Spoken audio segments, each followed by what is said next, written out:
Hello, you're watching the breakdown on Output. This is where we take the news from the week, digest it, dissect it, and then have an existential crisis on James's sofa. So, big stories this week, James. Obviously, we can't really go anywhere without talking about Benny Landa this week. He stepped down as CEO of Landa, the company he founded in 1993. It feels like in this industry you can't really go anywhere without coming across Benny Landa in some shape or form. Now the interesting thing is that he says he's still going to be actively involved. I suppose you have to put things into context, which is what we like doing at Output. He's a man advanced of years. He has a number of different business interests. And what this looks like is that he's kind of shaping the top of the company with some of his old cohorts from the Indigo days. And possibly his old cats from the Indigo days. Some of the old cats from the Indigo days. So you've got Yishai Amir, who is now in the CEO role. You've got Nasham Corman, I think that's how you pronounce it, who's VP and General Manager of North America, and Mark Schillemans, who was brought in November last year as VP Sales. So it's kind of like he's putting a trusted cohort at the top of the company to build it up to Drupal 2016. Absolutely, but surely now the pressure is on. You've got Heidelberger coming in with a B1 press at IPEX. You've got Konica Minolta with the KM1 looking at the same sort of area. Bringing a new CEO in isn't going to make this any easier. I mean, Amir's got a big job on his hands if he's going to convince investors that Landa are the right company to go with post Drupal. I mean, the investment money is now in place, but you're right to identify it, because obviously to keep that investment you have to deliver. And there are a number of letters of intent that still have to be fulfilled from Drupal 2012. You look at KM, you look at Heidelberg, as you say, those companies are delivering against a manufacturing commitment of 4 years. It's now up to Landa to do the same. So you're right, bringing in a new CEO isn't just going to buy him time. At Drupal, Landa really has to deliver. Back down to UK news, we've got the print show coming up next week. Yeah, it's an interesting one, isn't it? Because as a publishing company with other interests, we're always told what can and can't be done. I mean, surely one of the big things is a publisher should never run a trade show. I mean, in your opinion, do you think that's fair? No, I think it's... I don't think it's fair at all. I think that if you look at every business since 2007, 2008, since the economic downturn, everyone has tried to split their skill set and sell it in a number of different ways. And if you go to other businesses, if you go to other industries, you do actually see publishers running trade shows. Now, typically what happens is that there's a single event organiser that says, right, I'm going to milk some of the advertising and I'm going to create a whole publishing and trade show proposition because I have no competition. What's interesting is that Link Publishing does have competition, but a UK print show doesn't. The issue is, of course, that people have tried and failed, most notably, most recently, Faversham House. So what's this show going to deliver and how's it going to do it differently? Well, I mean, they're claiming that it's going to be a success from the word go. They've got 300 exhibitors signed up, more than just about, and they're saying that they've got 10,000 pre-reg visitors. I mean, that's, on the surface, that's quite impressive. But it's whether they can deliver against this. 10,000 pre-reg does not mean 10,000 people are going to be coming through those doors. Well, again, it's a little bit like publishing, isn't it? Because, you can say that you send your magazine out to 13,000 people, but how many of those people actually open it and read it is a completely different matter. I think that pre-reg is always an interesting factor, but it's not something we as journalists take particularly seriously. What we're interested in is how they deliver. Now, when we interviewed the guys from the print show a couple of months ago, they were keen to stress that they were only going to take proper exit numbers. That means they're not going to recount people. So we're going to see some interesting figures. I think it's good that there's a new UK show that's coming through. I think that the market clearly needs something in that commercial sector.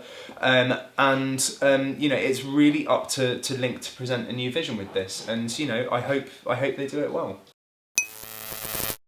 Well, cat aside. Cat aside. I think that it's time to move on to digital signage. Okay, and this time around we've got an interesting story about Google reaching into the digital signage market and the Eddystone project. Now, this is your pet topic, really, isn't it, Ben? And this is fascinating. This is absolutely exactly what the digital signage retail area needed.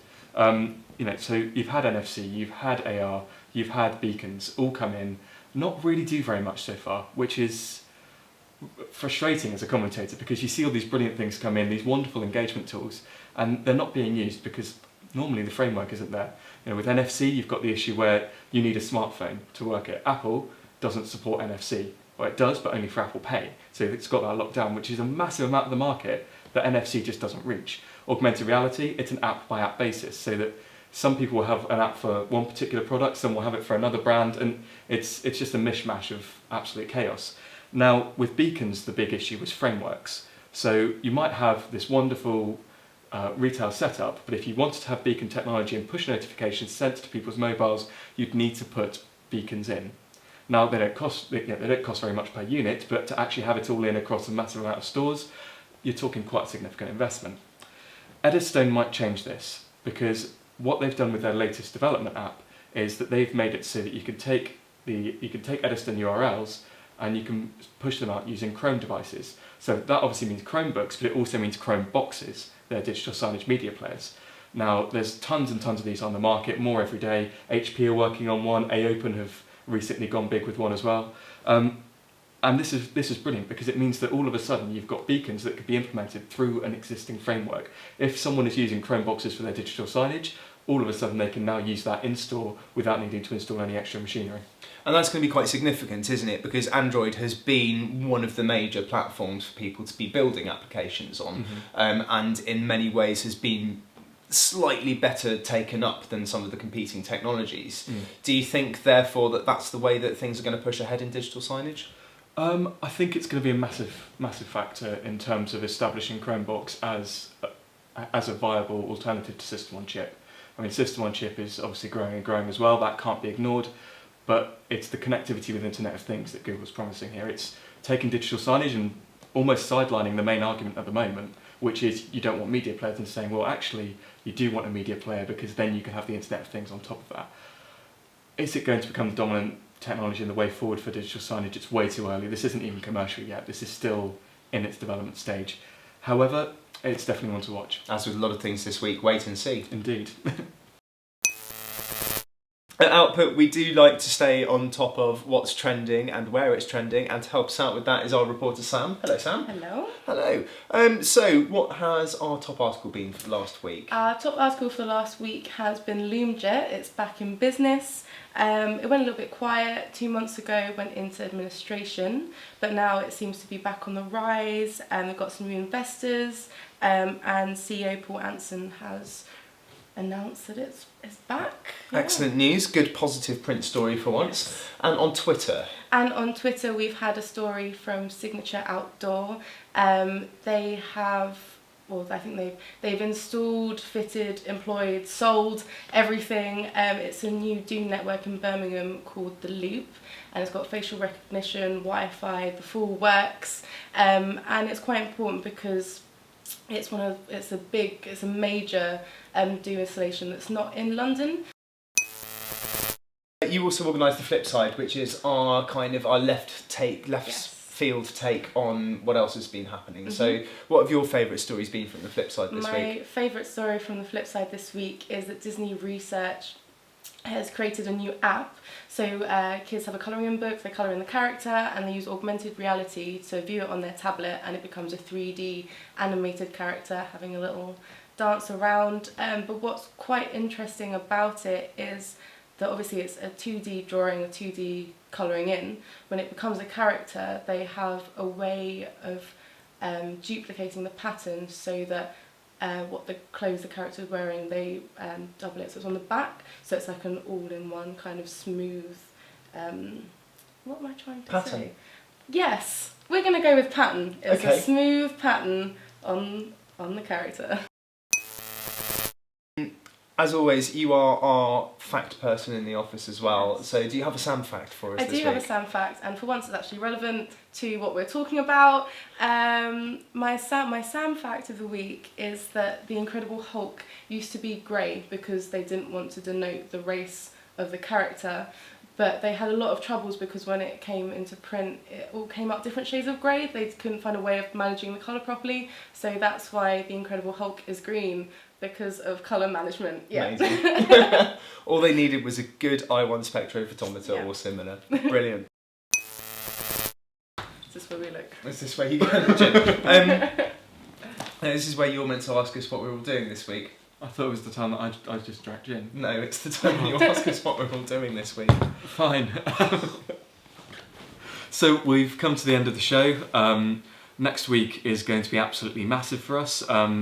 Early on in the week, Monday, Tuesday, I'll be in Paris for the beginning of Canon Expo, which should be brilliant. It's a 5-yearly event of everything that Canon does, from printing, projectors, photographs, everything that you possibly think of. But you guys are also busy as well. Sam, you're off to St Bride on Tuesday, no? Yes, I am. I'm off to see the Doves Type lecture, which will be quite interesting. It's a story about the man who tried to recreate the Doves Type. It's a typeface that was lost during the arts and crafts movement. There was kind of there was an argument between the two people that owned the publishing house, and night by night one of the men threw all the metal type into the Thames. Oh, wow. Okay. But the guy who's doing the lecture, unfortunately his name has escaped me, he managed, by reading diaries, he managed to find out where the font had been chucked, and he salvaged some of it from the riverbed of the Thames. So yeah, he's doing a lecture on how he recreated the font, and obviously how he kind of did this feat. And yeah, it's going to be really, really cool. I think it's on Tuesday night at St Bride, yeah. Are there still tickets? Do we know? Yes, there are. There's an Eventbrite open, and I think they're only $5 for tickets. So yeah. Excellent. And then we're off to Birmingham on Wednesday. Birmingham again. Well, it could be Dusseldorf, I suppose. It could be Dusseldorf. So yeah, Ben's off to the print show on Wednesday. Mm-hmm. Mary and I are coming up later that day. We'll be treading the boards on Thursday with him. On Wednesday, actually, Annie, our ops director, she and I are going to be at We Mean Business Croydon on behalf of her business, Virtual Teammate. If you're in Croydon and you need a virtual assistant, then come and see us at that event. And then also going on next week, we've got AdTech at Olympia, we've got VisCom Italy, which starts later on in the week, and 3D Print Show Paris. So all in all, pretty busy for the industry. Absolutely. And of course, every Friday we do have our Talk Print at 2 o'clock. If you keep an eye on our Output Today newsletters, then you'll be able to find out what the topic is next week. That's all from us. That's all we have time for. Thanks for watching, and we hope to see you next week. Now time for gin. Gin. I thought we were going to be like, bye! No, we thought about that, Rosie but then and no. gin. No.